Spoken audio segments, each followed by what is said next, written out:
There we go. Good afternoon, everyone, and thank you all for joining us for today's A Month of Service presentation of maintaining and adding value to your home. My name is Nia Murray. I am the programs coordinator with Neighborhood Recovery Community Development Corporation, and we are one of the partners in the A Month of Service collaboration.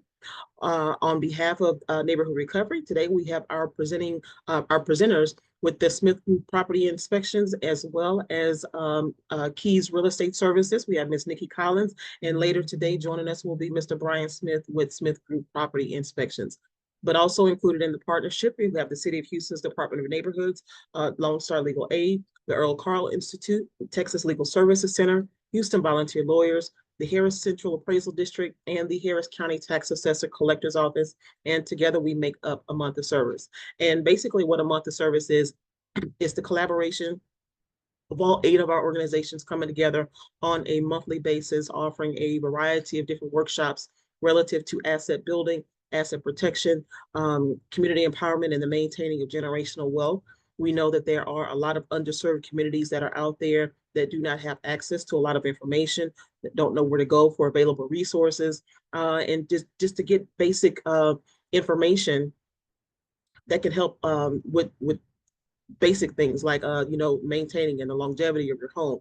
So several years ago we decided to collaborate and come together to create a larger impact, to reach more people. So we decided to collaborate a lot of our initiatives and programs and do them collectively, and created A Month of Service. So we used to be out into the community every month in various neighborhoods, but of course had to transition to the virtual platform, which has allowed us to reach even more people in surrounding counties and throughout the entire state of Texas. So know that the information that you do receive here today is relative to the state of Texas. It's not just for City of Houston or something for Harris County, that it is relative to everyone, regardless of where it is that you're joining us from across the state. This is your opportunity to ask questions of our volunteer professionals that we have on the call today, so that you can ask, basic home maintenance things like, what do I need to do when this happens? Or what do you do in this particular situation? Or what do I need to know about, if I wanted to do some renovations to my house, what does that actually do to my property value? And, things of that nature. And plus, this is property tax protest season. And you got people that are protesting their property taxes, and they want to know, hey, my house doesn't have all of these other upgrades and things done to it, or I did do all of these renovations to it. What does that mean for my property value? And how does that differ from my appraised tax value? What does that mean for my property tax bill? So we'll get into a lot of that information for you guys as well. But again, this is your opportunity to ask those questions. We do ask that you try to keep your questions to be as general as you possibly can, is to not divulge any personal detail information about your own personal things, but we do encourage you to reach out to our presenters or to any of our partners that you may have some questions about, or need for any particular kinds of assistance. If you are joining us on Zoom, please feel free to type your question into the chat, or unmute yourself at the end of the presentation and ask the questions of the presenters directly. If you are joining us on our social media platforms, please feel free to type your question into the comment section, and I'll make sure that your question gets read at the end. I know that there were a couple of questions that were emailed to me in advance when some of you registered, so I'll make sure that those questions get addressed as well. So we do have a lot of information that's going to be covered here today for you. We do encourage you and ask that you pay the information forward, share this information with some of your neighbors, your relatives, coworkers, or whomever that also may find this information to be beneficial, to have them to come back and to watch. You do have the opportunity to go back and watch the recording as we are recording. You have the opportunity to visit our YouTube channel or any of our social media pages, and go back and watch this presentation as well, or to share it with someone else. So do know that you will be able to go back and watch that to get more information. But we are here every month. So if you want to come back and watch another live presentation, you have the opportunity to do that as well, in case you have other questions that you just didn't think about asking or forgot about or what have you. So you'll have that opportunity at a later time as well. So, but again, I want to thank you on behalf of the collaboration. for joining us this afternoon. We want to thank you very much. And without further ado, we're going to go ahead and get started. Again, later in the presentation, we're going to have Mr. Brian Smith with the Smith Group Property Inspections to present on home maintenance. But without further ado, we're going to have Ms. Nikki Collins with Keys Real Estate Services to give the information about adding value to your home. So, Ms. Nikki, why don't you go ahead and take it away? Hi, everyone. Let me throw up. Oh, let me hold on. I gotta make sure everything's on the right screen before I do this. Okay. So we're going to spend a little bit of time talking about what our properties are worth, how to enhance their value, what things do enhance value, what things don't enhance value, even some things to consider as you ponder making changes to your properties. So my name is Nikki Collins. I'm a second generation real estate professional. I was never supposed to be in real estate. I actually have an undergrad degree in IT. When I graduated, the dot-com bubble burst was happening. And so my mother, who is a certified general real estate appraiser and a real estate broker, said, why don't you consider this master's degree from A&M? I went and considered that. I went and did the master's degree at A&M in land economics and real estate. And I have now been a real estate professional for 20 years. I haven't updated the slide. It's been 20 years. Yay. I'm shocked that I enjoy doing something that my mother suggested, but it actually has been very rewarding for me to be able to help others in their journey towards generational wealth for their families. Okay, so let's get started. So whenever you're talking about an investment, the question is, what's the return? And most of the time we'll say, well, I'm not making an investment. I just want somewhere for my family and I to live. Let me tell you, your home purchase for most people is the largest purchase you will ever make, right? It is the largest bill on your monthly spreadsheet. If someone gifted it to you, as a part of an inheritance, it's the largest gift you're going to receive in most cases. If somebody gives you a house, they loved you a lot. And so we want to make sure that investment, when you go to buy a pair of shoes, it is an investment. You are concerned about what's the return. How long will these last? Will my feet hurt at the end of the day? And so every investment you make has a return.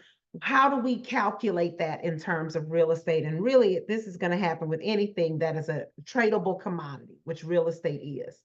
So we look at the ROI, the return on investment, things that we're going to consider: cost versus value, pecuniary value, personal value.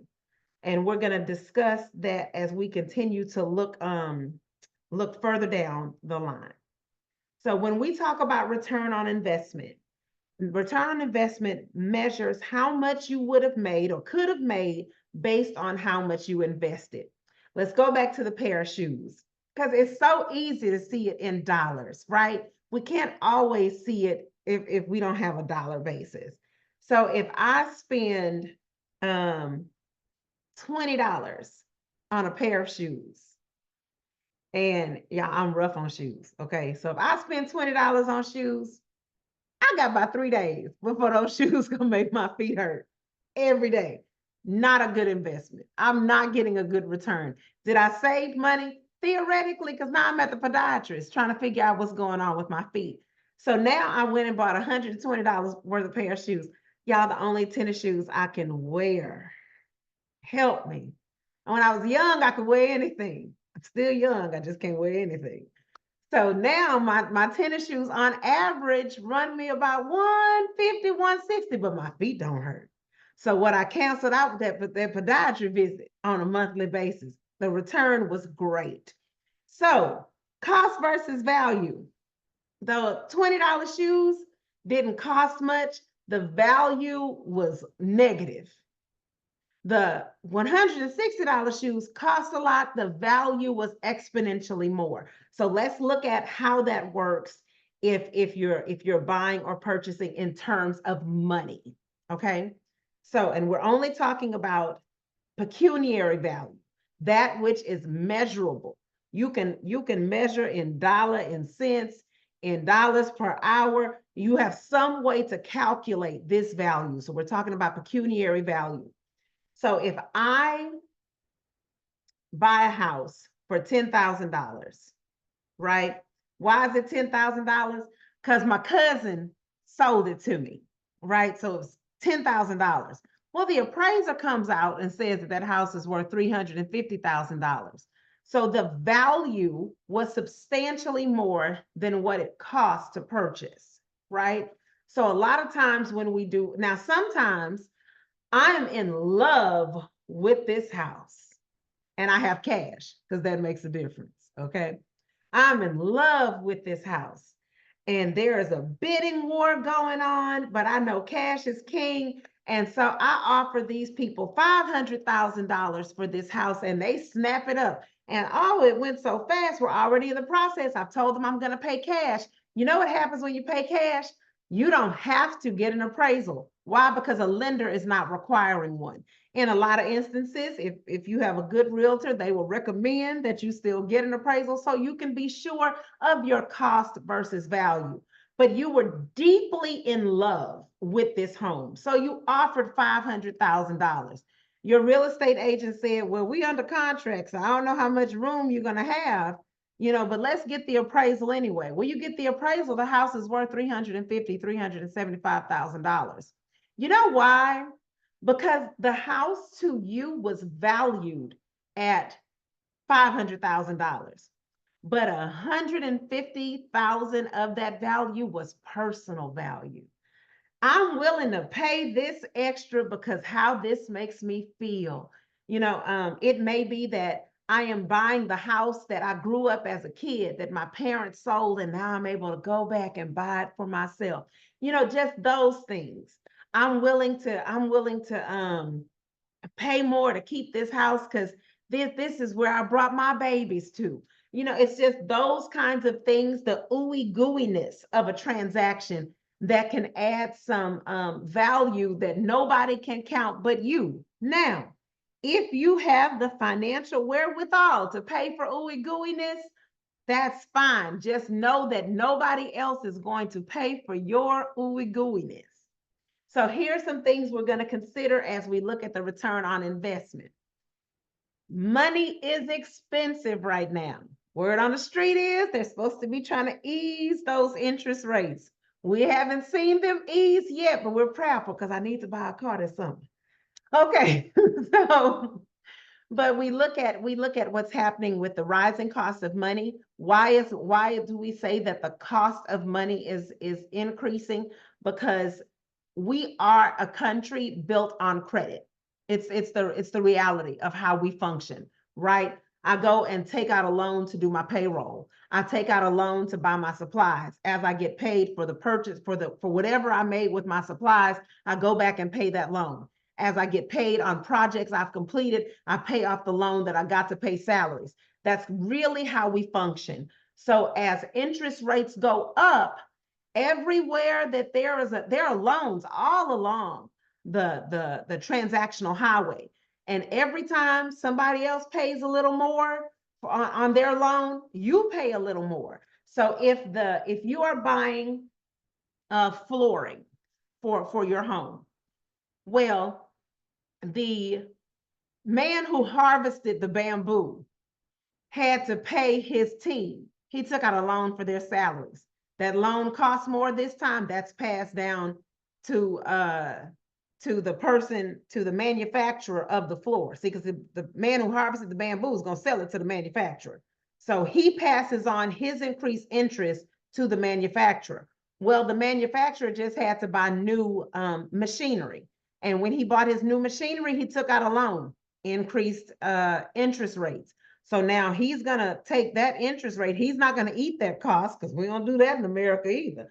So he's going to pass that along to you, the consumer, at the flooring store. Well, you got to have somebody to install it. Guess what happens when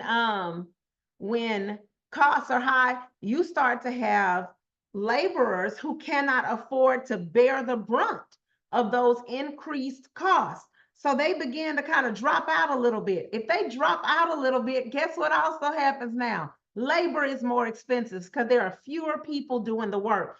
And heaven forbid, we're in a situation where you're trying to do some repair after a natural disaster, and there's, work is plenty, but the workers are few. So what we have is the rising cost of money, labor, and materials, and we're still in that right now. And as we watch what's playing out in the economic markets, not just the stock markets, but with tariffs and everything else, we can expect for there to be some instability in these costs. And whenever things are unstable, the markets will always lean a little more towards charging what they can while they can, just in case there's a time coming when they can't charge as much. So we've got this property. We've made a decision, whether it was out of your pocket, out of your heart. We've made this decision. We've bought this property. So we're ready to buy. We're ready to buy. So the question that should be in your thinking as you're considering the return on investment is whether we're in a seller's market or a buyer's market. So what does this mean? Okay, how do we identify them? So in a seller's market, typically in a seller's market, money is cheap. How do we know money is cheap? Interest rates are lower. Let me tell you, 2021, early 2022 was a time to be alive in the field of real estate. Honey, it was great. Why? Because interest rates were low. People were buying property like it was bananas, because bananas are the least expensive fruit in the whole grocery store. You can get 12 bunches for like $2. So they were buying property like bananas. Appraisers were having a great time. Real estate brokers were having a great time. Lenders were having a great time. You know who was not having a good time? Buyers. Because interest rates were so low, everybody had money, right? It was the Oprah of you get approved, you get approved, you get approved for loans. And so what happened during that time was people were vying. I mean, properties were selling for insane amounts. We also had people who were coming in from different parts of the country, and they were coming with cash. So they didn't care what the loans, what the value really was. They were paying what they were used to paying, where they were coming from. And honey, it was getting nuts out here. And so sellers were able to charge top dollar for bottom dollar properties. And when I say bottom dollar, I'm talking about condition. I'm talking about updating, those things where you used to be able to walk in and say, oh no, this kitchen isn't bright enough for me. I think can I get a concession to change the kitchen? They'd be like, no, I don't need your concession because I have 6 other contracts I'm considering. Seller's market. Now, let's talk about today. So in an effort to correct what was happening then, because typically if your interest rates are down and you have a lot of money flooding the market because everybody is like rich for a minute, right? You start to have inflation. So we had inflation happening. And in order to try to correct inflation, to pull a little money out of the market, they raise interest rates. Things become more expensive. So that seller who 3 months ago was taking his time, I'm not going to take an offer. I'm going to wait until somebody give me exactly what I want. And he was having 6 showings a day. Ain't nobody coming. Because now they're saying, I don't like the way that tree shades that window. See what I'm saying? Because there are fewer buyers in the market. Money is more expensive. It is more difficult to qualify. So now when you go in, you telling a seller what they have to do with that property if they want to sell that property. So for the seller in a seller's market, their return is increased, the buyer's return is typically diminished. In a buyer's market, the seller's return is typically diminished and the buyer's return is typically increased, because it's all about who controls the money, right? Who has the most, which pool is larger, the pool of sellers or the pool of buyers? And if the pool of buyers is large, the sellers don't get the benefit. And if the pool of buyers is small, then the buyers have the greater benefit. Okay, I think I said that right. All right, so let's talk about, so we bought this property now, and I'm always going to compare whether this is a homestead property or an investment property. Look, it said it on the slide. I didn't know this was that slide, but it is. So we're always going to consider the two different things, because how you function should be different if it's a property you're living in and if it's a property that is truly just an investment vehicle. It's a property I have purchased because I'm going to do some renovation, I'm going to sell it. Or it's a property that I'm going to purchase and I'm going to rent this out and it's going to become just income producing for our family. Those things should function differently if you do it well and you want to maximize your return on investment. So when we talk about time of the essence, that's one of my favorite legal clauses. It just sounds like it's saying a lot. All it's really saying is every time we have in this contract, you got to stick to it. But it sounds fancy if you don't really know what that means. So the first question is, how long are you going to own that property, right? Let's talk about the homestead property first. We're in Houston, people enjoy pools, right?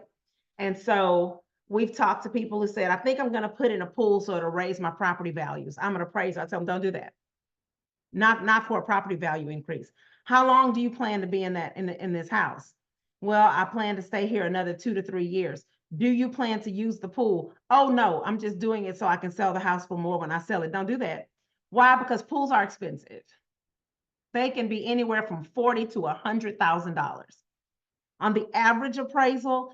And in a swanky neighborhood, we may give you $30,000. And that's with the pool with all the sha-la-la-la-la. Why? Because pools are also a liability. And there are lots of people who absolutely, for that reason, do not want one. And so because it's not something that the market desires, it's not a bedroom, it's not a bathroom, it's not a kitchen, it's not a dining room. You have some people who are like, I must have a pool, but the market at large, that's not a requirement. And so you may not want to make a change like that unless you plan to enjoy it and to get some of that personal value. But if you're looking for pecuniary value, you need to think about how long you're going to own the property before you make a large transformative choice. Then with an investment property, is this for you to enjoy, or is it for the next owner, or is it for your tenant? Because you don't want to make changes that are about your personal taste when you're not personally going to enjoy it. If you're not going to enjoy the fruits of your labor, take that into consideration before you start spending money on alterations to your projects, to your properties. So now, how do you know which one is going to actually move a needle? When we go out and we do an appraisal, agents like to give us a list of everything they've done, right? And it'll be things, the typical list reads like this: new roof, month, year; new fence, month, year; HVAC replaced, month, year; new carpet, month, year. All of that's deferred maintenance. They're doing it so we say, oh, all of that is new. Let me give them an extra fill in the blank amount of money.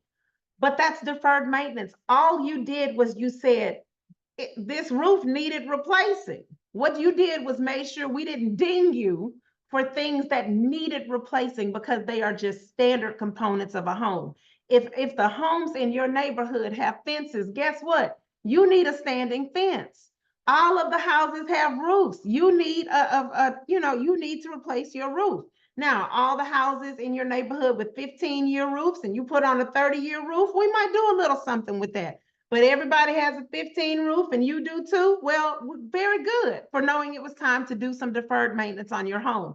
The carpet that was in the house before was stained and had, burn marks from the iron that your child let fall. I have a bunch of children. And so, yes, that flooring needed to be replaced. Those things are deferred maintenance. Just keeping things at the status quo. We had vinyl flooring when we moved in. When it was time to change out the flooring, we brought in some more vinyl flooring. It's new and it's pretty. It's not scratched up, doesn't need to be buffed out, but we didn't make any investments to increase the value. So now let's talk about capital improvements. Capital improvements right now. I always use my child. I still live in my childhood home because I treat my mama real nice. Put your hand. That's a 5-year-old. So she took my whole brain. When we bought the house, I say we as if I had any dime involved. When the house was purchased, we had the linoleum, the sheet linoleum flooring. Right. So we get a little in every neighborhood. I mean, every house in the neighborhood, and it was a fancy neighborhood, and it was fancy linoleum and fancy. It was Formica countertops. It was high, honey. It was fancy, fancy. And then it got not fancy. And because my mother was in real estate, she would see what was happening in new construction. One day she came home, she said, we're going to put tile in here. So we pulled up the linoleum in the kitchen, we laid down tile. And that's when they were doing those flower pattern tiles, where they met in the corner and made that big flower. Fancy. And so we got that tile. And then we went a little bit down the line and she was like, well, everybody's getting granite. We got granite. We went a little further down the line. We moved from that flower tile to just an all white tile because that was the all white flooring phase. Those people clearly didn't have children. That was such a bad idea. And so we passed that. We went to the 2-foot, little wood look tile. And the current iteration is it's either I think it's 4 feet. The 4-foot planks that look like wood tile on the first floor, because that's on the concrete. And on the second floor, we have the vinyl plank. So there's no carpeting in the home anymore because that's another trend that's happening in the market. And so what we have done is we have kept the house consistent with what's happening with new homes, right? So those are those kinds of improvements that are made to increase the value. Those are the ones you can see on the outside. So we also went in, put holes in the walls everywhere, cut out the galvanized pipe. I don't know if they cut it out. I think they just attached they closed it off and they put PEX in, that plastic pipe. We did that. We went through putting a new electrical panel because of course the ones that were in a house in 1980 something don't draw near enough power for what we use in 2025. So it's those things that make a property function like a newer home. They're getting rid of the refrigerators, the air conditioning that require Freon. It's those things that help you not keep up with the Joneses, but that help you keep up with the times. And so that's typically how you tell the difference. Did I just refresh what we have, or did I bring what we had to another level? Deferred maintenance versus capital improvement. So now when we're making these changes, we have 2 ways we want to think. The first thing we want to think about is like a buyer. And now we're talking about if we're preparing a home for sale or rental. Because when we're preparing them for sale or a rental, I don't want you to think like a homeowner, right? Because when we think like a homeowner, you end up with this color combination. Y'all can't see it because I have the background. You end up with this color combination like we have in our office, where one wall is this slate gray color and the other walls are these cafe au lait colors. And my mother really thought it was a good idea. And it's grown on me, but it still wasn't a choice I'd have made. But it's like the homeowner stuff. You can do that personal value thing. Don't do that if this is an investment that you're preparing to sell or rent. You want to think like a buyer. And so you want to do it on the side of not putting in personal choices that could be considered over the top. So you want to keep things mostly neutral. But the other way you don't want to do it is you don't want to overspend in an area where you don't necessarily have to. Those two pieces, that's two pieces of stone. One of them is a Carrara marble. Carrara marble is super expensive. The other one is granite. Granite is expensive, but not super expensive, right? Now, depending on where you cut in a stone, it changes how that stone looks. And so the one on the top right that's normally what Carrara marble looks like, but that's granite. And in a bad spot of Carrara marble, that's the bottom left piece. That's actually Carrara marble. That's just not a spot that a good stonesman would sell, because it doesn't look like Carrara marble. And so the average buyer, unless you're in a certain segment of the market where they are really looking for ultra high finishes, right? If you're just in the regular people doing regular things part of the market, which is where most of us tend to operate, then you want to make decisions that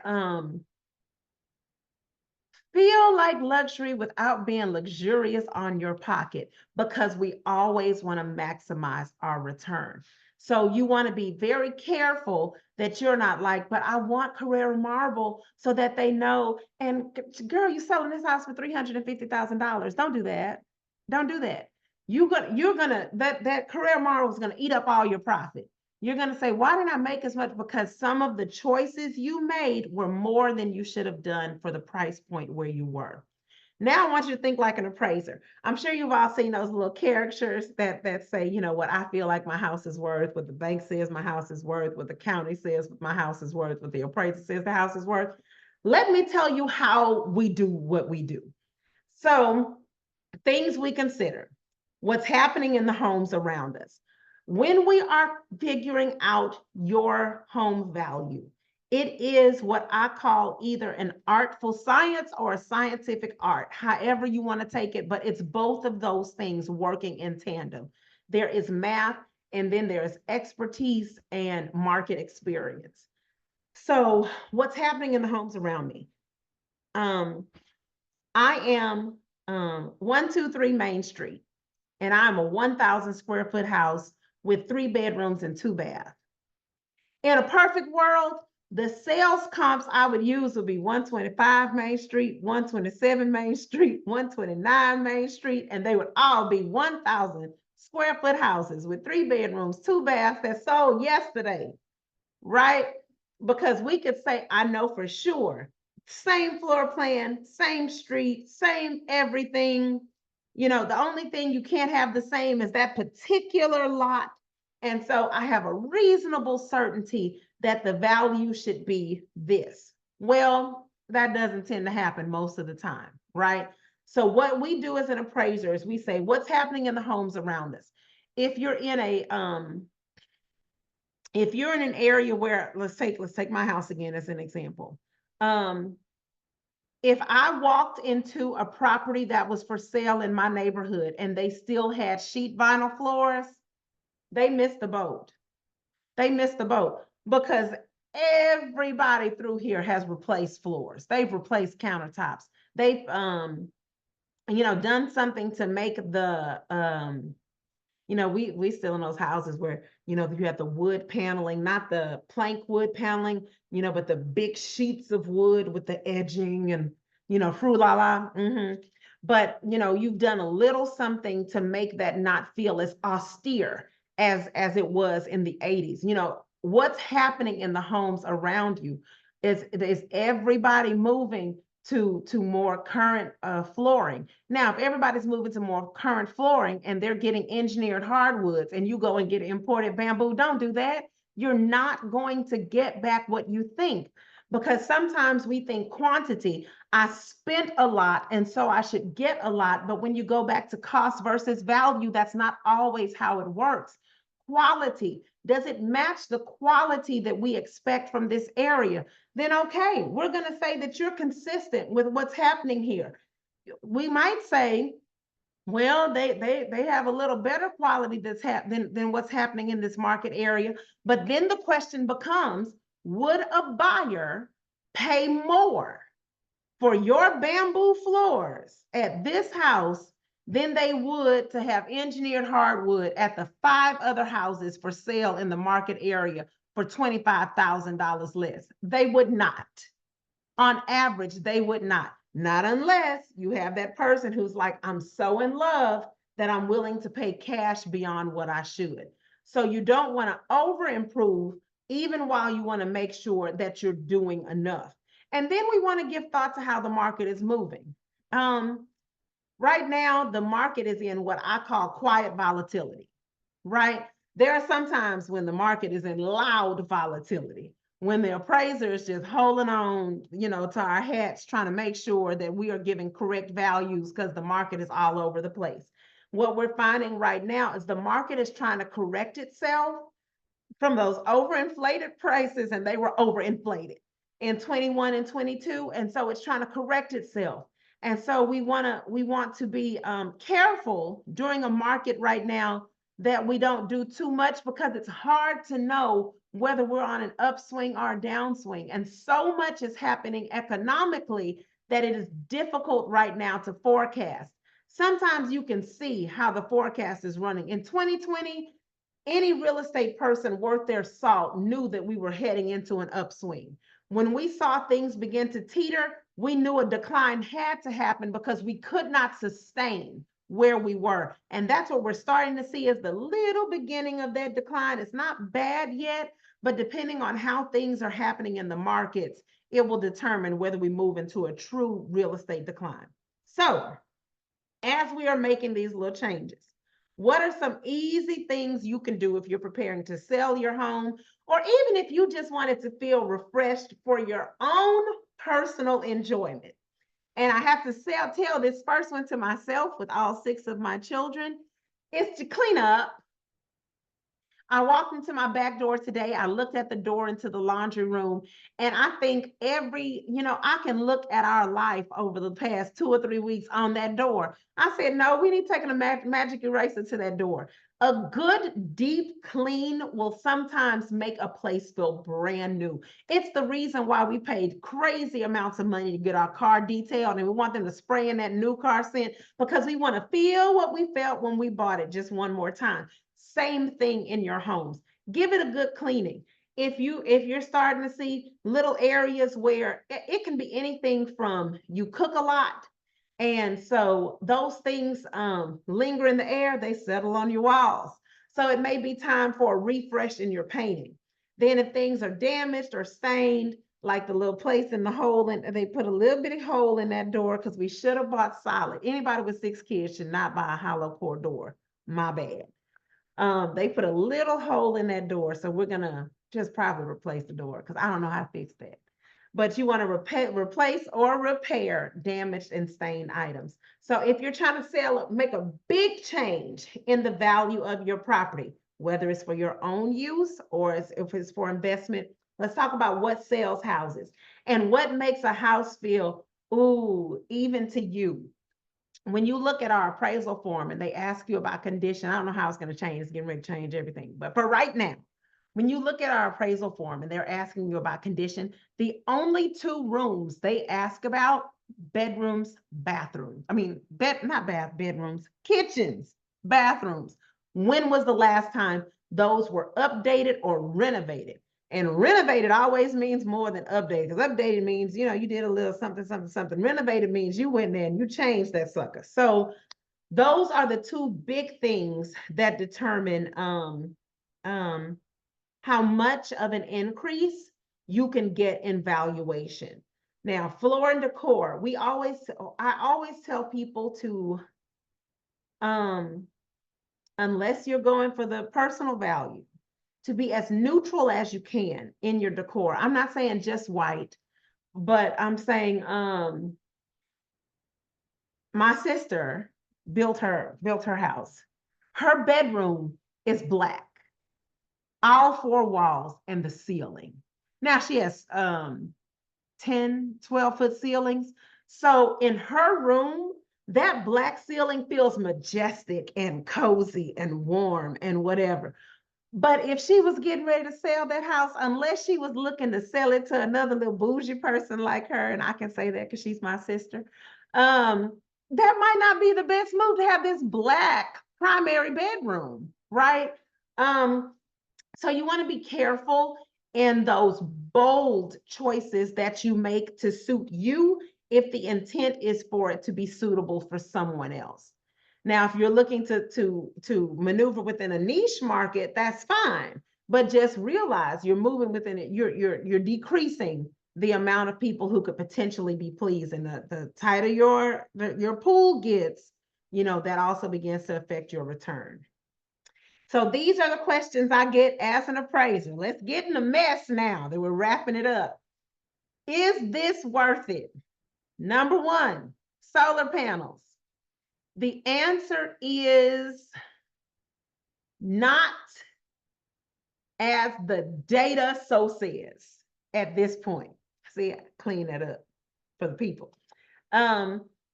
Right now, what we are finding is the average person who gets solar panels cannot afford to purchase them outright, right? So in most instances, they will take out financing. Well, when you get ready to sell that house, the average lender will not assume the cost of that financing. So you will have to pay off your solar panel system before you can sell that property, unless the buyer is willing to take on that financing, and assume your financing. And a lot of lenders right now are not allowing them to do that. So unless you just plan to really, and that people are saying, well, I didn't have a light bill. Yeah, but you had a solar panel bill.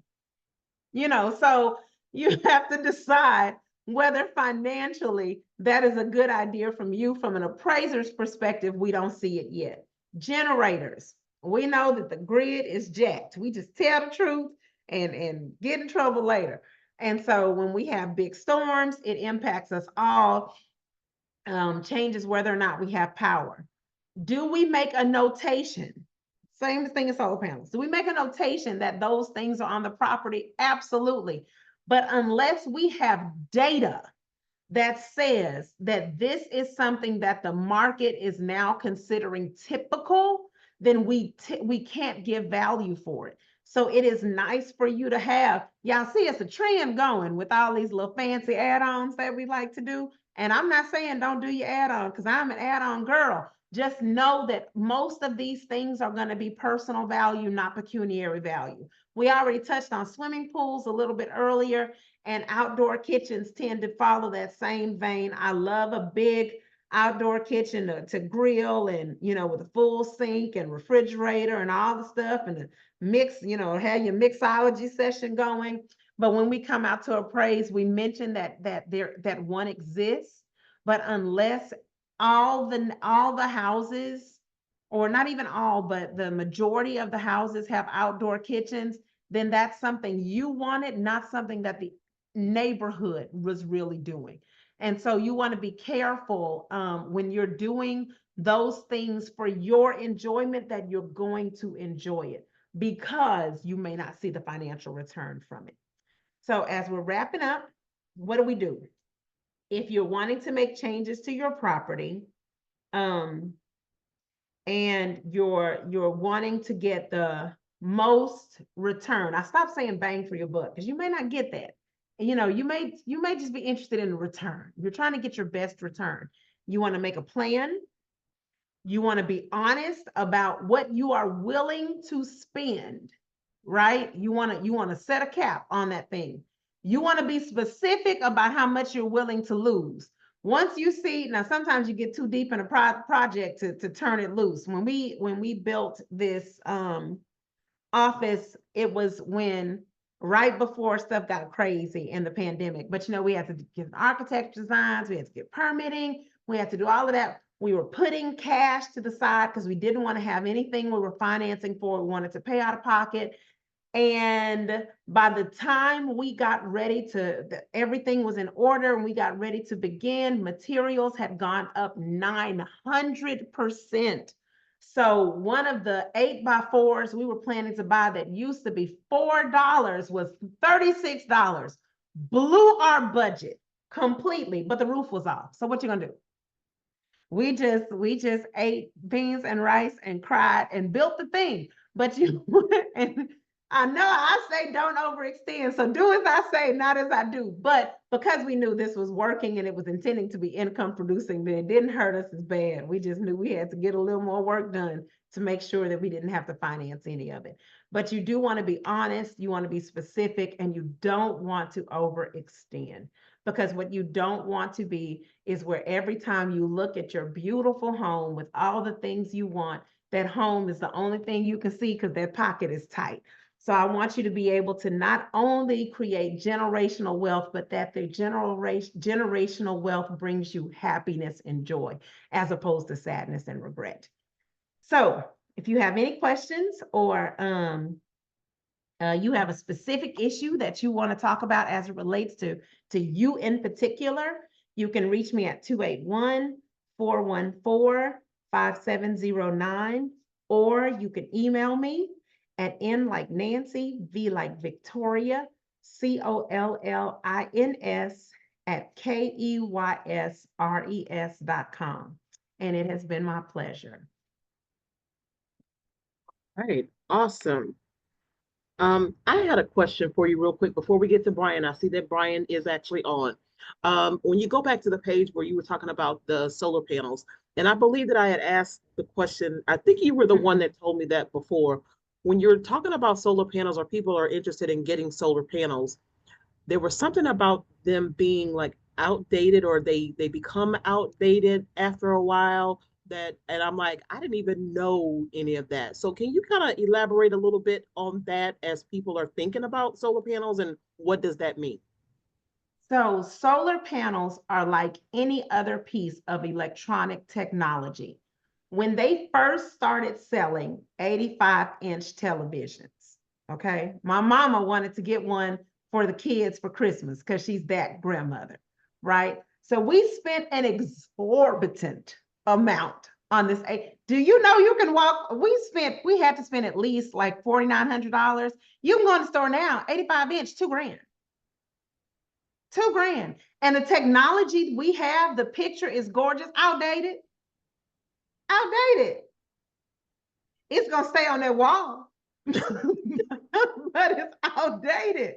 And so when you talk about solar panels, every day they're learning something new. So that means that the day you get it installed, it's old. And so by the time you get it paid off, oh, it's extinct. It's extinct. Wow. So you have this big giant thing on your rooftop, and we agree, if it'll help you save and it makes sense to you, do what makes sense to you. However, you look around when you're finishing and you're seeing that now somebody has a little something in the yard, and you say, well, what is that? And they say, oh, that's my little solar system. And it's this big and it fits on a business card, because that's where technology went. And I'm not saying, but I'm saying that's what happens, is it moves so quickly. They were doing at one point, the entire roof was solar panels. And, we were saying, don't buy that. Your entire roof system is electronic technology. That's not a good idea. That's not a good idea, because of how quickly technology changes. So the solar panels don't update like a computer system or anything like that. They just don't. Well, the solar panel is hardware. You get this. It's not software that you can change. It's like the aluminum gutter you have is an aluminum gutter. It's nothing you can do to change that until you change it out. And so it's the same way with solar panels. So the solar panel is the old big box TV. Yes. The older ones. And so now you got the flat screens and the LCDs and all. And the thing is that different solar panels you'll see, what the technology is depends on when they had it installed. But from the time you have the meeting with the salesperson, somewhere in some office or in some laboratory, somewhere in the world, they are creating the next. It's like when you buy your cell phone. We get so excited about the S this, the Pro that, and in a year. They're already telling you this is old now. You haven't finished paying it off. And so it's being careful of not wanting to, of at least realizing what you're doing when you're doing it. Yeah. Because it's okay to want what you want. I'm a girl who wants what I want. I like what I like. But I have to be willing to say, okay, am I willing to pay for this thing that I like? Okay. All right. There was another question that just popped into the chat. Please explain the new kind of AC system that does not require the coolant. And we're going to have Mr. Brian I Smith. will not, because Brian will. Yeah, no. I was just about to say we're going to have Brian discuss that part, so that way you'll know. But in the transition of the solar panels, and Brian, I want you to introduce yourself first. But if you could explain, or what is it that people should know about the roof and the maintenance and what impact that actually has on a solar panels being installed on your roof. What do you see as an inspector? But introduce yourself first. How's everyone doing this afternoon? My name is Wonderful. Brian Smith. I am a certified master inspector, licensed professional inspector here in the greater Houston area. Originally an electrical engineer, personally have performed over 3,000 property inspections. So a lot of experience, residential, commercial inspections. To answer your question about a roof and solar panels, normally with a roof, we as an inspector, when we're going out to a home, if we're inspecting a home on your behalf and you're a buyer, we normally want to see as minimal hardware, attachments, interferences at the roof as possible. Normally, we don't want to see satellite dishes mounted onto the roof. We don't want to see solar panels mounted on the roof. Anywhere where there's an opportunity to like puncture the roof or pierce the roof and start mounting hardware onto a roof, then that is a potential opportunity for moisture intrusion if the maintenance isn't upheld.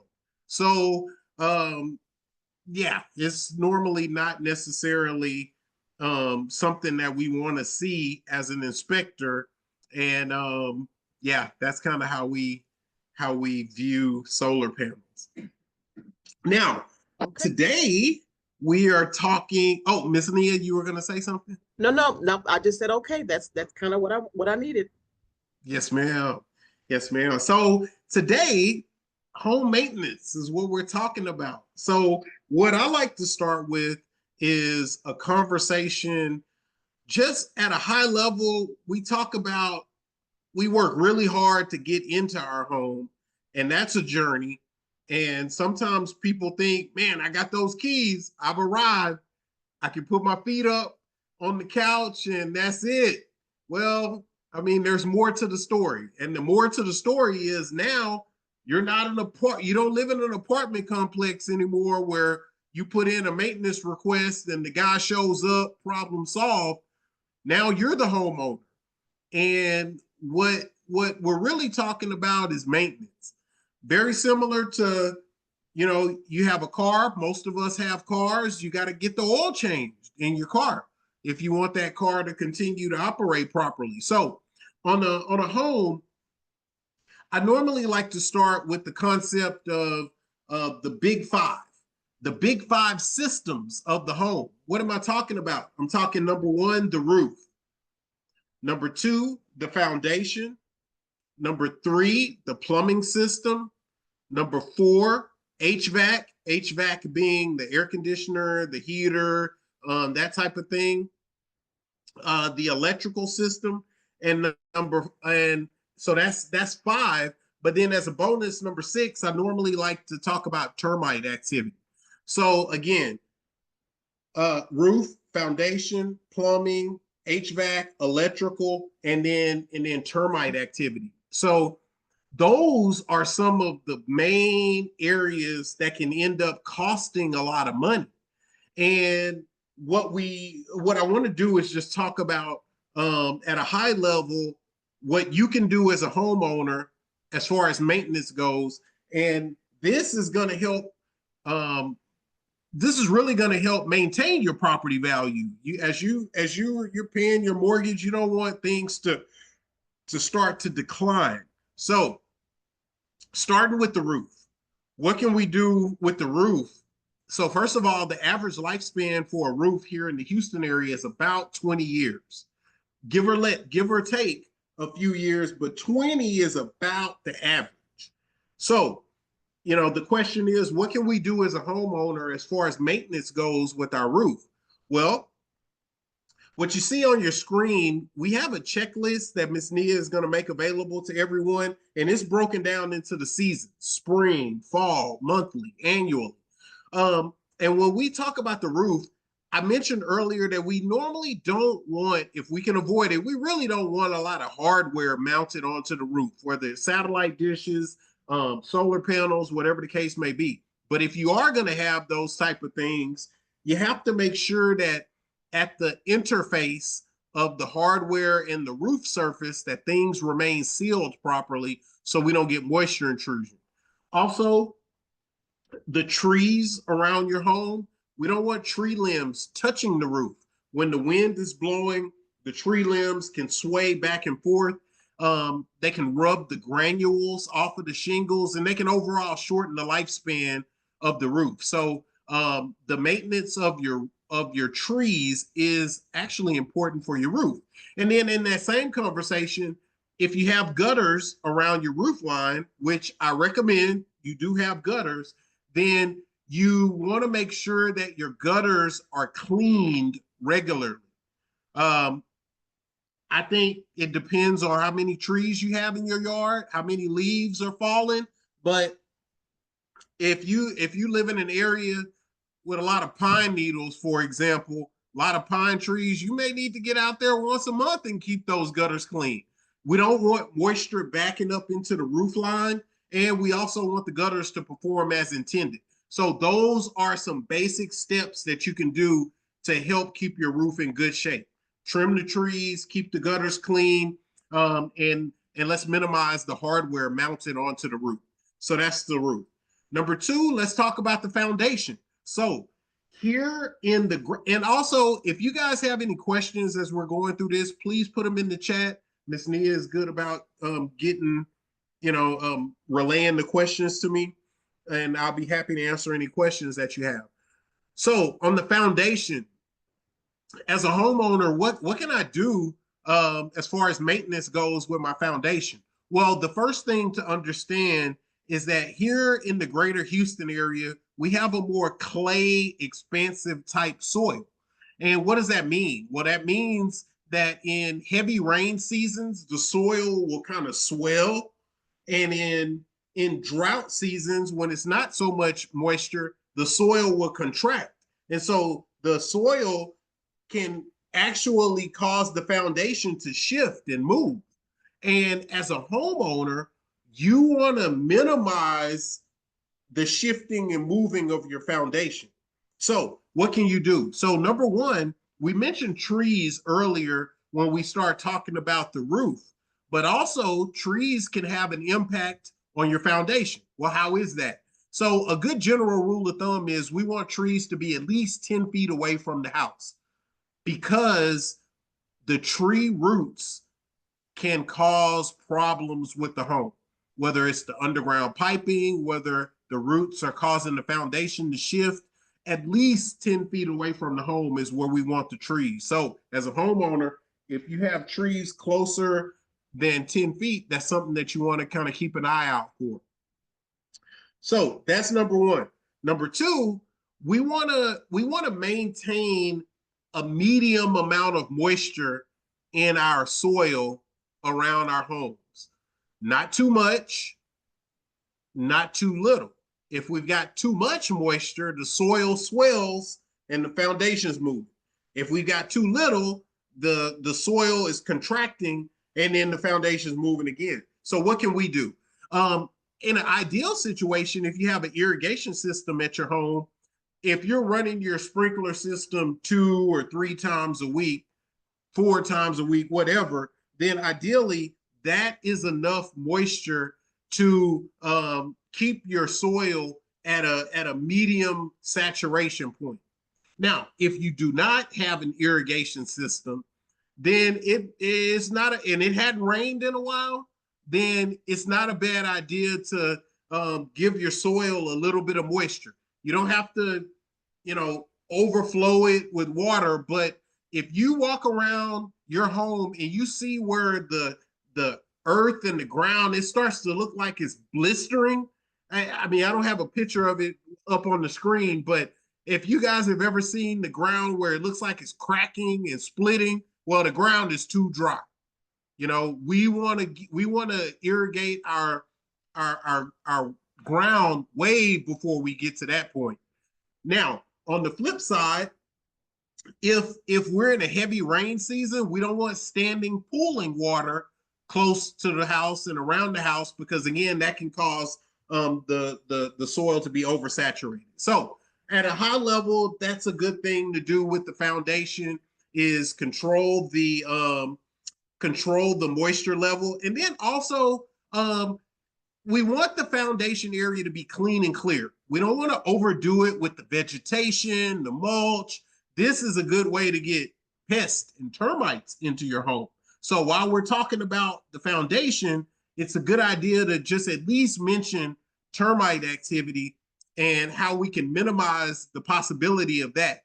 So number one, keep your property clean and clear. And at a minimum, normally we want to see the bottom of the foundation all the way around. If you can't even see your foundation and it's covered with vegetation, soil, mulch, that kind of thing, it's a lot easier to have termites develop. We don't want scrap wood, a lot of debris, stuff like that. So good housekeeping is what basically that boils down to. So we talked about the roof, we talked about foundation, we touched on termite. Let's finish up with the last three. Number one, we'll talk about our plumbing system. What can we do with our plumbing system as far as maintenance goes? So with our plumbing system, one of the first things that we want to do is we want to make sure that we're careful what type of things we're flushing down our plumbing system. You really want to keep it to just whether it's human waste. You don't want to be putting a bunch of strange chemicals and bleach and grease and all this other kind of stuff down your drains, because underground plumbing issues can be very expensive to fix, especially if they start having to dig up your yard. So be careful what you're putting down your plumbing. Number two, you want to take a look at your toilets. The toilets are supposed to be anchored securely and sealed at the floor interface. You wouldn't want a water leak to develop because of a toilet that's moving around at the base. Looking underneath your sinks. You don't want to overdo it underneath your sinks with a lot of storage of whether it's towels, cleaning products, or whatnot. I've seen situations where people can bump the plumbing underneath there and you can develop leaks underneath your sinks. So you just want to kind of keep a close look at your hardware. Check your drains and faucets. You want to clear any buildup there. And they got a lot of good tips here for just keeping your plumbing system in good shape. Next, we'll talk electrical, and then we'll finish up with HVAC. So on the electrical system, there you want to just make sure you're keeping your light bulbs changed, this and that. Normally, we have what we call GFCI electrical circuits that are in areas where there may be moisture, kitchens, bathrooms, things like that. They have a reset button on the GFCIs. It's a good idea once every now and again to press that test button just to make sure things are functioning properly. If you have any covers that are missing from your electrical outlets, you want to replace those. And from a safety standpoint, smoke detectors in every bedroom. If you got yellowing smoke detectors, these kind of things, you want to keep those functioning properly. Doorbells, things like that. So electrical, there's a couple of things there that we want to look at. And then finally, HVAC. So I'm talking specifically our air conditioning and our furnace. This is going to be our last system that we'll cover. And what we really want to do, so first of all, our air conditioning systems, the average lifespan is about 15 years on these air conditioning units. And what we are supposed to do as homeowners is we are supposed to have our AC system serviced at least once a year. And what does that mean? That means that the air conditioning technician is going to come, they're going to clean, they're going to service the unit. A lot of them will call it giving it a tune up. They're going to check the refrigerant level. They're going to clean the evaporator coils. They're going to clean the condensation drain. They're going to basically make sure that your unit is in a good space functionality wise moving forward. Now, there are things that you can do yourself as a homeowner. You can change the filters in your air conditioning system. A lot of times the filters are located in the ceiling. A good rule of thumb, once every 90 days. Now, it depends on your lifestyle. You have pets, things like that. You may have to change your air filters more frequently. But clogged up air filters, it not only will decrease the quality of the air that you're breathing, but it will also kind of choke down your unit and make your AC have to work harder than it should, which can shorten the lifespan of it. So regular maintenance of our AC systems is important, especially this time of year. We're talking about April. Before we get into May, June, July, August, the really hot months, this is a great time to actually have your unit serviced. And what a lot of AC companies will do nowadays is they can actually set you up for a annual maintenance call where you don't have to remember to call them. They will reach out to you, send you a text, email, whatever, and say, hey, it's time for your annual maintenance. What's a good day this week, next week for us to come by? And normally this service is maybe $200, $300. And that is well worth it versus spending $5, $6, $7, $8, $10,000 on replacing an entire HVAC system. So I think at a high level, that's what it's all about. And really it's about being proactive with taking care of your investment. Our home is one of the biggest purchases that most of us ever make in our lifetime. And so there's opportunity to be proactive with your maintenance before things start breaking down on you. So I guess I can open it up to any questions or yeah, I'm here.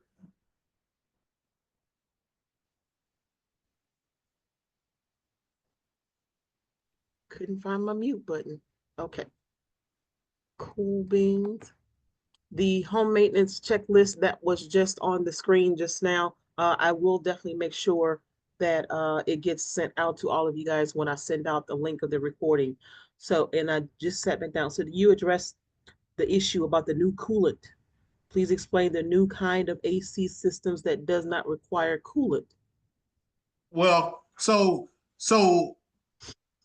there's a couple of terms, and I not to get too far in the weeds with the technical terms, but all air conditioning systems require refrigerant is the technical term that they use.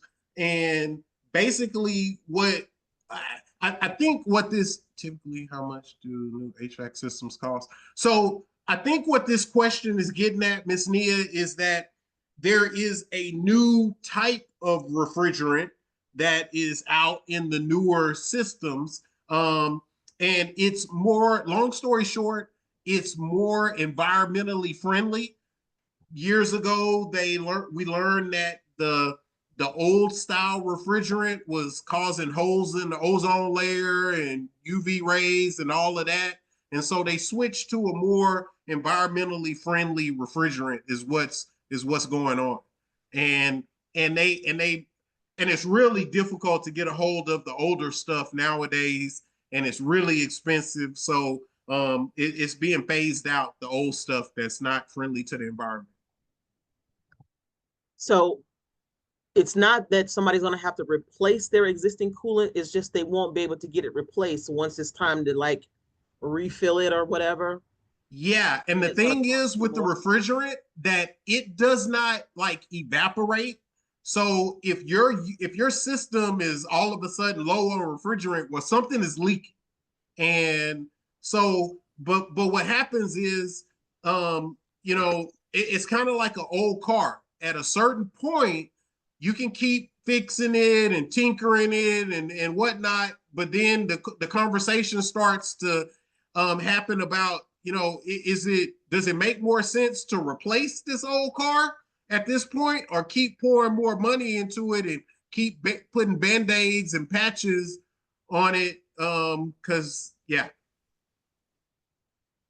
Hmm.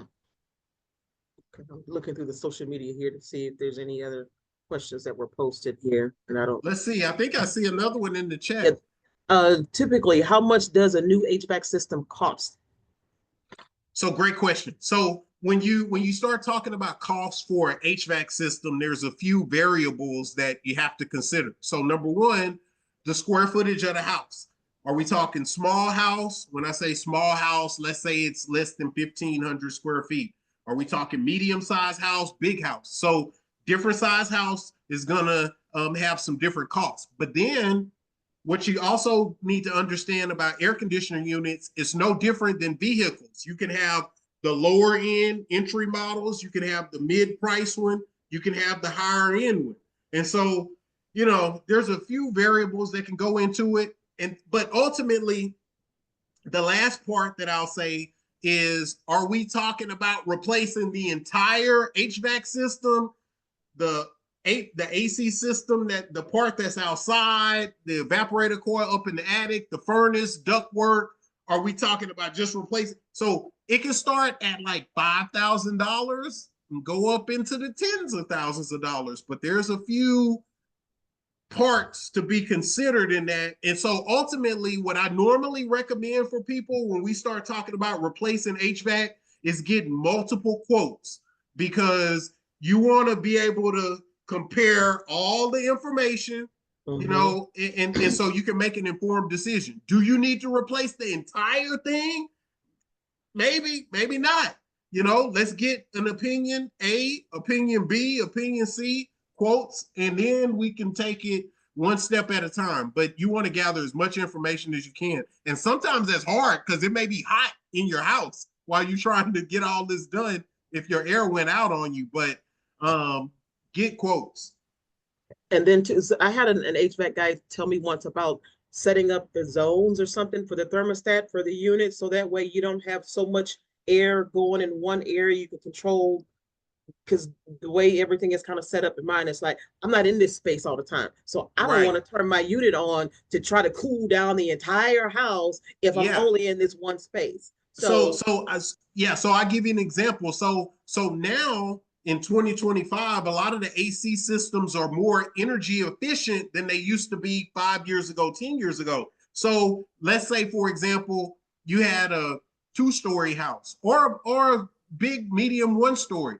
Back in the day, they would put 2 AC units in there, one for upstairs, one for downstairs. Well, now the systems have evolved to where you can put one unit and have it where it'll operate in different zones, which can lower your energy bill, your light bill, and also lower your maintenance costs, because you're not trying to replace 2 full units. You got one unit that's doing the job of 2 using the zones. can you have a unit that's too big, or like that's too much for the amount of space that you have? So Yeah, I mean, yeah, you considering can. You can. That's a great. That's Yes, that's a great question. So some people think with AC, bigger is better. Not necessarily. The reason why is because one of the main functions of an air conditioner unit is to remove humidity from your house or your car or whatever. And if a unit is oversized, then what'll happen? Um, it'll come on and off too fast, and you can end up with an excessive moisture issue. It's called short cycling is what'll happen.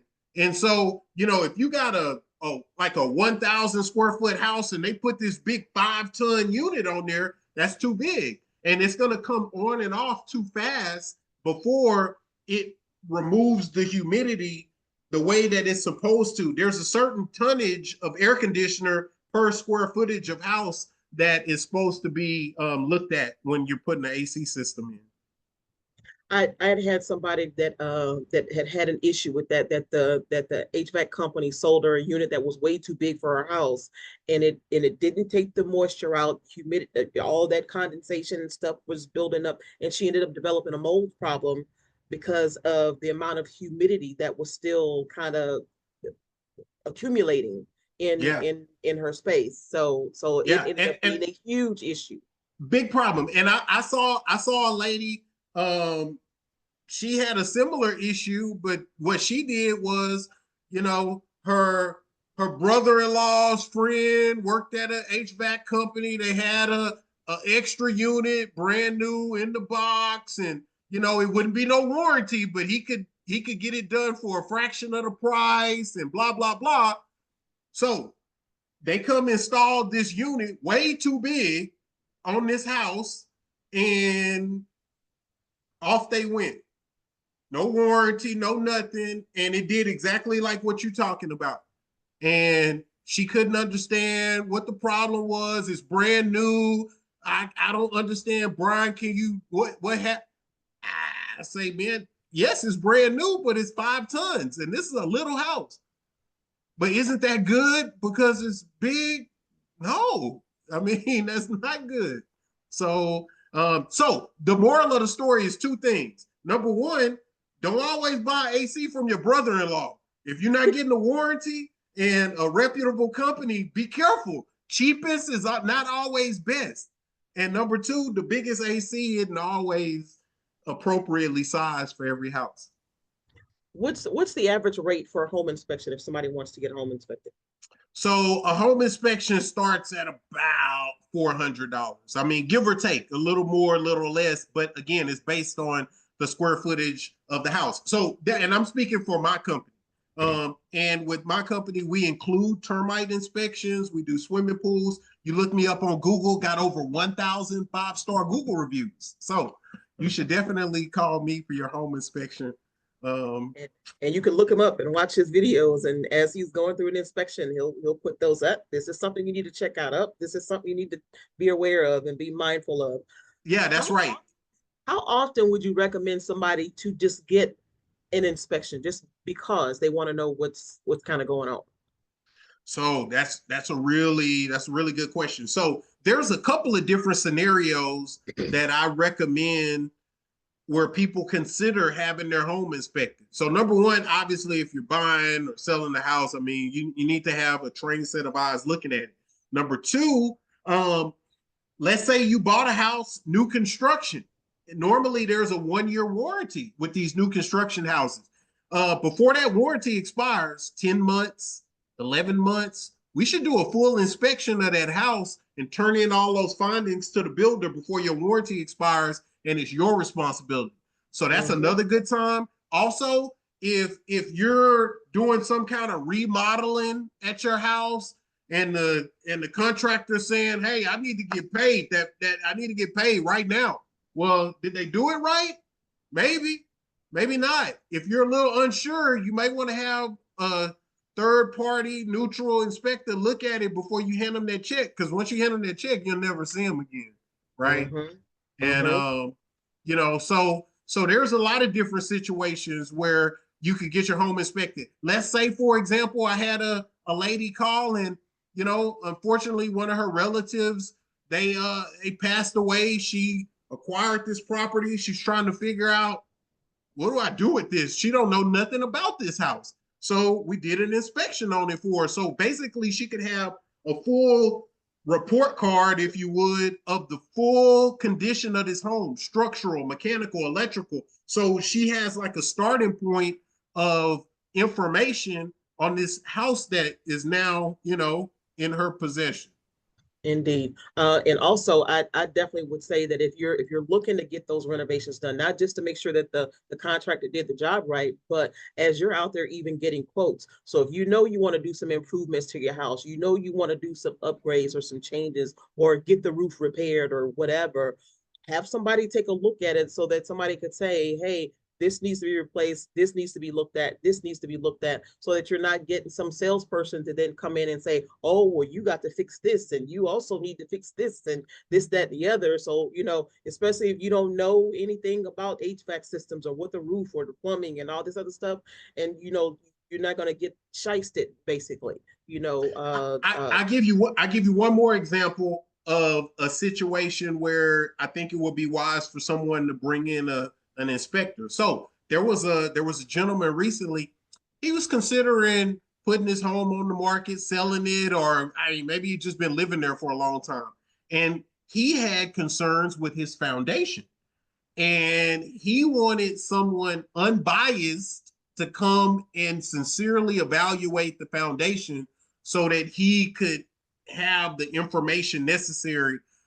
Because believe it or not, guys, if you call a foundation repair company to come and look at your foundation that you have concerns about, well, chances are, yeah, they're gonna find something and they're gonna say, well, you know what? Look like all we need is $25,000 and we can get this straightened out for you. And we got a payment plan and we'll take care of you and we'll put a coupon on there for you, Okay.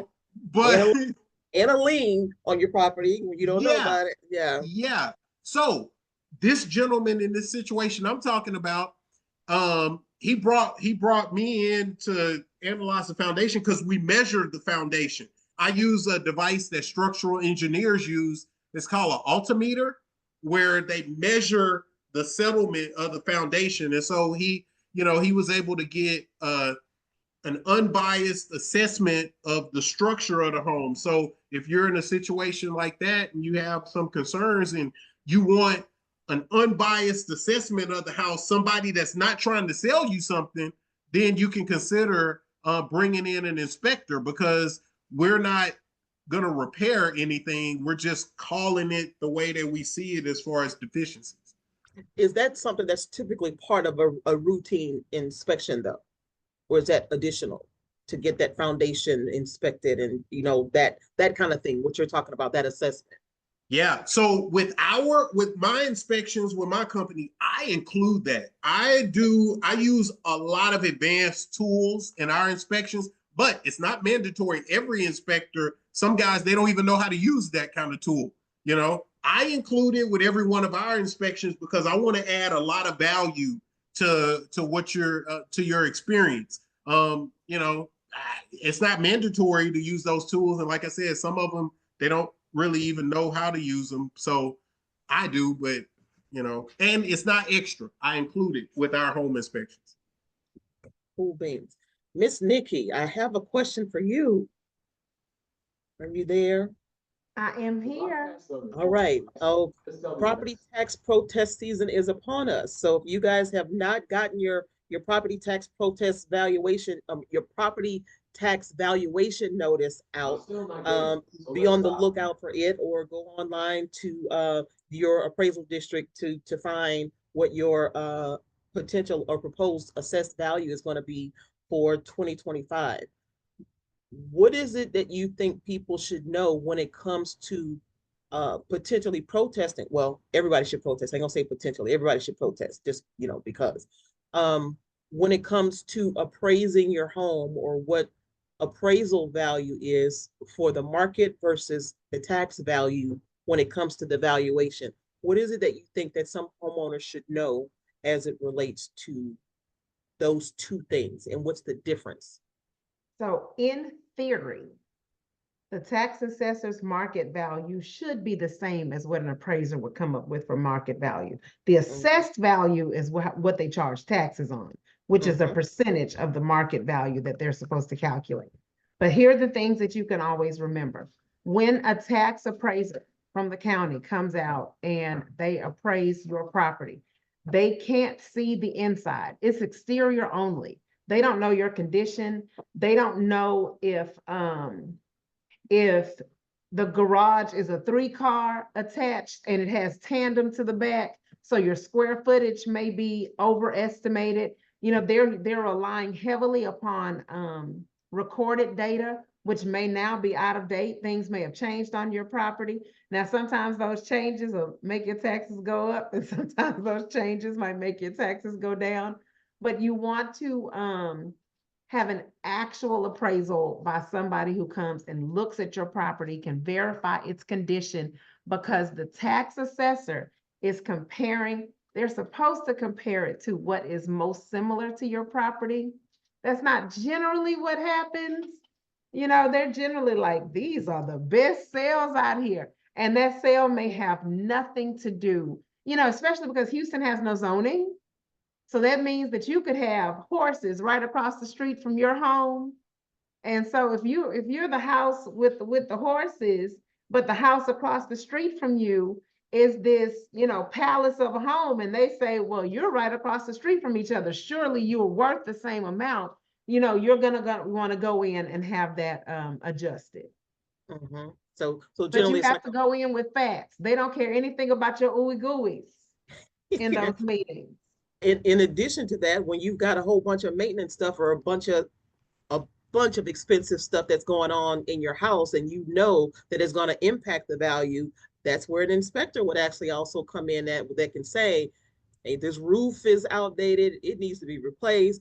You got this plumbing problem. So if you put your house on the market, you're not going to get that value for your house because you've got all of this stuff that's now wrong with it, and that could potentially impact your assessed property value, because you always want the assessed value to be less than what the market value is, because that's what you, again, being charged the taxes on. So that's something that you guys definitely need to keep in mind as we're going into this protest season. Next And if you Thursday, have things, oh, Hmm? if you have things that need to be done, just don't make a list of the things that need to be done. Have a contractor give you a quote, because Get they quote. want numbers. They Mhm. want facts, not just suggestions. And then you can also talk to realtors to see if they can give you some comps, some comparisons of what's actually been selling in the area that's comparable to your house. Because again, they put this general kind of assessment out there, and it's not even comparing your house to a house that's exactly like yours. They may be looking at a house that sold $50,000 more than what your house is worth, because they've got all these extra upgrades and things that are in it, and it doesn't, and it's not even compared to yours, or has an extra bedroom or something that somebody's renovated or whatever. There's all these different scenarios that are out there that can impact the difference between you saving money on your property taxes and you actually paying the most on your property taxes, or you having it for the most amount of money out there on the market and you not actually being able to get the best value for what it is that you're trying to sell it for. So are there any other questions of our presenters that, since we've got here? And I literally pulled Brian in at the 12th minute, like literally Hey, today, it's all to it's give all you good. I'm here when you need me, Miss Nia. I'm here. and I wholeheartedly appreciate that, both you guys, for taking your time to provide this information. So we know the value in it and the value of your time, so we do definitely appreciate that, and I wanted to that not to go unmentioned. So in addition to that, we were talking about the property taxes and tax values and things.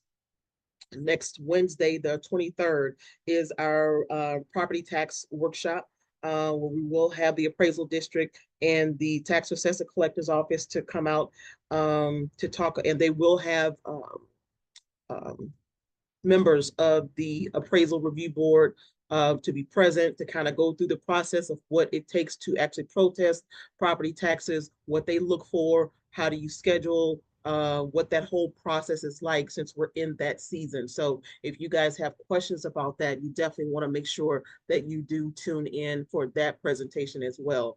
But real quick, again, for the both of you guys, how can someone get in contact with you, Miss Nikki, again, if they want to reach you? So my phone number is 281-414-5709. And my email address is N like Nancy, V like Victoria, COLLINS @KEYS res.com. Okay, Brian? So you can connect with me on Instagram or Facebook. You can type in Brian Smith Home Inspector. You can find me there. Or you can give me a call, 281-734-3118, and I'll be happy to connect with you. Social media or call, text. I'm always around. Okay, so for those folks that did register in advance and are on the Zoom call today, you will receive a link of this recording for you to go back and watch. A copy of the home maintenance checklist that Brian provided for you guys will be provided as well. The link of this recording, as well as their contact information for you to reach out to them, along with a couple of other different little resources and tips and things that will be included on that email. So if you guys do have any other questions, definitely feel free to reach out. And you are very welcome, Ms. Lewis. Thank you all for joining us this afternoon. We do hope that you found this information to be beneficial.